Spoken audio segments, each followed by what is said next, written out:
پیارے دوستوں، السلام علیکم۔ میرا نام طارق نصیر ہے اور اس وقت آپ ملاحظہ فرما رہے ہیں میری تحریر کردہ نئی کتاب انقلاب فرانس کا سرورق، اور اس وقت آپ کی خدمت میں میری اس نئی تحریر کردہ کتاب کی 6ٹھی ویڈیو قسط پیش کی جا رہی ہے، جو کہ میری اس کتاب کے صفحہ نمبر 51 سے لے کر صفحہ نمبر 60 تک کے صفحات پر مشتمل ہے۔ تو آئیے دوستو، اب ہم اپنی اس نئی کتاب کی 6ٹھی ویڈیو قسط کا آغاز کرتے ہیں۔ بسم اللہ الرحمن الرحیم۔ میری ٹریسی شارلٹ کے علاوہ ملکہ میری اینٹونیٹ کے تمام بچوں کی وفات بچپن میں ہی ہو گئی تھی۔ فرانسیسی عوام کی نفرت محض ملکہ میری اینٹونیٹ کے حصے ہی میں نہیں آ رہی تھی، بلکہ اب بادشاہ لوئس 16 بھی فرانسیسی عوام کی نفرت کا شکار ہو رہا تھا، کیونکہ اس نے فرانس کا بادشاہ بننے کے بعد فرانسیسی عوام کو ٹیکسوں میں کچھ ریلیف تو دیا تھا۔ کچھ ہی عرصہ گزرنے کے بعد اس کی شہرت کا گراف تیزی سے نیچے گرنے لگا، کیونکہ ایک طرف فرانسیسی عوام کی طرف سے بادشاہ لوئس 16 کو جورو کا غلام ہونے کے طعنے دیے جا رہے تھے، تو دوسری طرف اس کے اپنے شاہی درباری بھی اپنے اوپر ٹیکس عائد کیے جانے کے باعث بادشاہ لوئس 16 کے خلاف ہو رہے تھے۔ شاہی درباری چونکہ ٹیکس نہیں دینا چاہتے تھے، اس لیے انہوں نے بادشاہ لوئس 16 پر مسلسل یہ دباؤ ڈالا ہوا تھا کہ وہ اپنے وزیر خزانہ این رابرٹ جیکوس ٹرگٹ کو فوری طور پر برطرف کرے اور اس کی پیش کردہ ان نئی ٹیکس اصلاحات سے ان کی جان چھڑائے۔ ادھر ملکہ میری اینٹونیٹ بھی فرانسیسی وزیر خزانہ این رابرٹ جیکوس ٹرگٹ سے شدید بیزار تھی، کیونکہ این رابرٹ جیکوس ٹرگٹ اسے بھی اس کی فضول خرچیوں پر ہر وقت ٹوکتا رہتا تھا۔ چنانچہ ٹیکسوں کے نفاذ کے معاملے پر شاہی درباریوں کے ساتھ ساتھ بادشاہ لوئس 16 کو اپنی بیوی ملکہ میری اینٹونیٹ کی مخالفت کا سامنا بھی کرنا پڑ رہا تھا۔ بادشاہ لوئس 16 تو پہلے سے ہی ایک بے حد کمزور اور ناکام حکمران ثابت ہو رہا تھا، اور وہ فرانس کی حکومت کرنے کو اپنے لیے پہلے ہی سے ایک بوجھ سمجھتا تھا۔ کہا جاتا ہے کہ ایک بار اس کے ایک وزیر نے جب اسے اپنا استعفیٰ پیش کیا تو بادشاہ لوئس 16 نے اسے حسرت سے دیکھتے ہوئے کہا تھا کہ کاش میں بھی تمہاری طرح استعفیٰ دے سکتا۔ اب جبکہ ملکہ میری اینٹونیٹ اور شاہی درباریوں نے مل کر بادشاہ لوئس 16 کو مجبور کیا ہوا تھا کہ وہ اپنے وزیر خزانہ این رابرٹ جیکوس ٹرگٹ کو برطرف کر دے اور اس کی ان پیش کردہ نئی ٹیکس اصلاحات سے ان کی جان چھڑوائے، تو پھر مجبوراً بادشاہ لوئس 16 نے اپنی جان چھڑانے کے لیے اپنے وزیر خزانہ این رابرٹ جیکوس ٹرگٹ کو برطرف کر دیا اور اس کی پیش کردہ تمام ٹیکس اصلاحات کو بھی ختم کر دیا۔ اس اقدام کے ساتھ ہی فرانسیسی عوام بادشاہ لوئس 16 اور ملکہ میری اینٹونیٹ کے مزید خلاف ہو گئے۔ لیکن اگر بات صرف ٹیکس اصلاحات تک ہی محدود رہتی تو شاید زیادہ مسئلہ کھڑا نہ ہوتا، لیکن بادشاہ لوئس 16 نے بھی اپنے دادا بادشاہ لوئس 15 کی طرح ایک ایسا فیصلہ کر دیا جسے فرانسیسی عوام نے بھی کبھی معاف نہیں کیا، اور بادشاہ لوئس 15 کا وہ فیصلہ تھا فرانس کا برطانیہ کے خلاف جنگ لڑنے کا۔ برطانیہ کے خلاف جنگ لڑنے کا فیصلہ کرنے کا ماحول یوں بنا کہ 4 جولائی سن 1776 کو امریکی عوام نے برطانیہ سے آزادی حاصل کرنے کا اعلان کر دیا تھا۔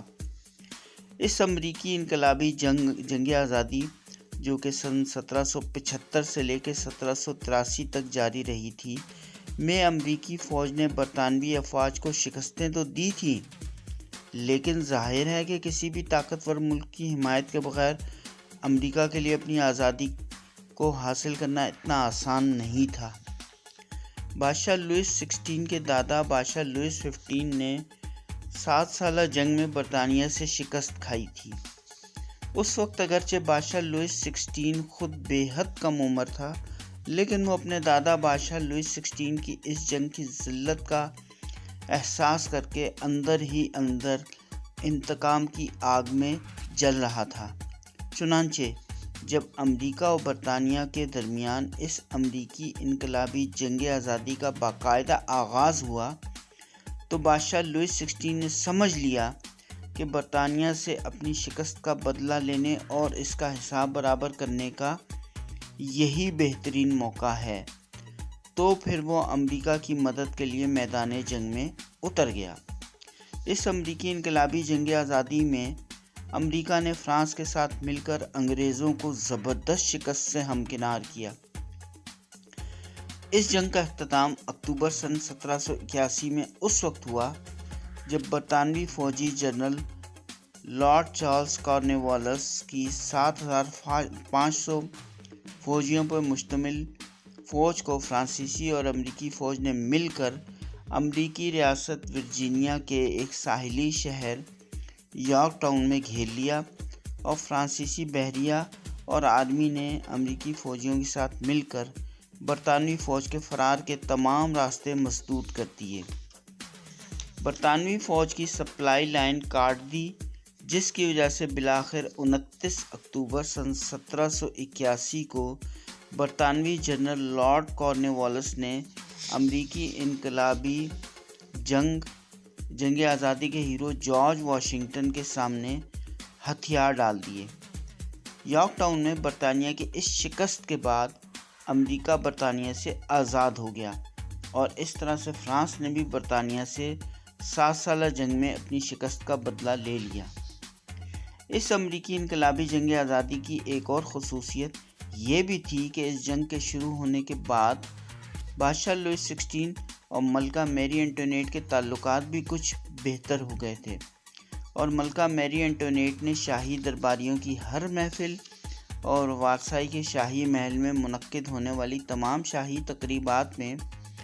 بادشاہ لوئس 16 کی تعریف و توصیف بیان کرنی شروع کر دی۔ حتیٰ کہ جب امریکی انقلابی جنگ آزادی میں فرانسیسی بحریہ نے برطانوی بحریہ کو شکست دی تو ملکہ میری انٹوینیٹ نے اس جنگ میں حصہ لینے والے فرانسیسی بحریہ کے مشہور جنگی بحری جہاز فریگیٹ بیلی پول کے انداز میں اپنے بالوں کا ہیئر اسٹائل بھی ڈیزائن کروا لیا۔ لیکن فرانسیسی فریگیٹ بیلی پول کے انداز میں اپنا ہیئر اسٹائل بنوانے کے باوجود بھی فرانسیسی عوام کی ملکہ میری انٹوینیٹ سے نفرت کم نہ ہو سکی، بلکہ فرانسیسی عوام کے دل میں ملکہ میری انٹوینیٹ کے خلاف اس نفرت میں مزید اضافہ ہی ہو گیا، کیونکہ فرانسیسی عوام اس جنگ میں حصہ لینے کی مخالف تھی،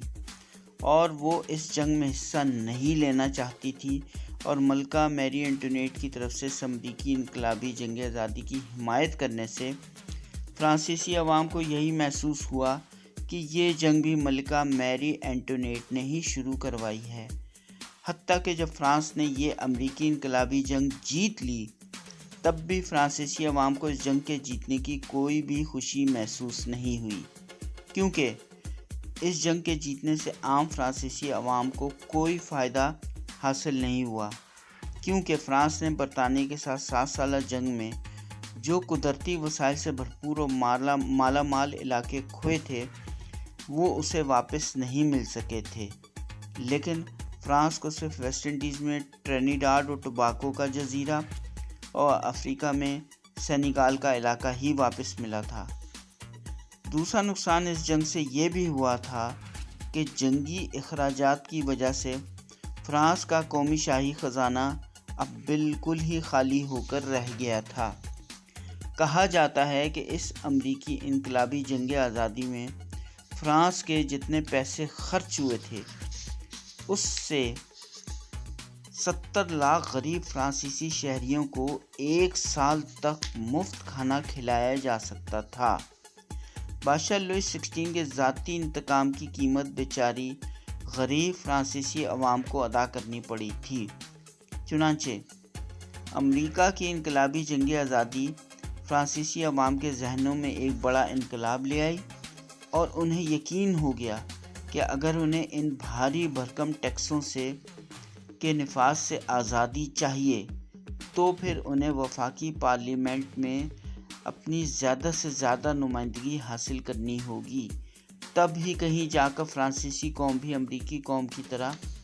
بادشاہ لوئس 16 کا مقابلہ کر سکے گی، چاہے اس کے لیے فرانسیسی قوم کو بادشاہ لوئس 16 کے خلاف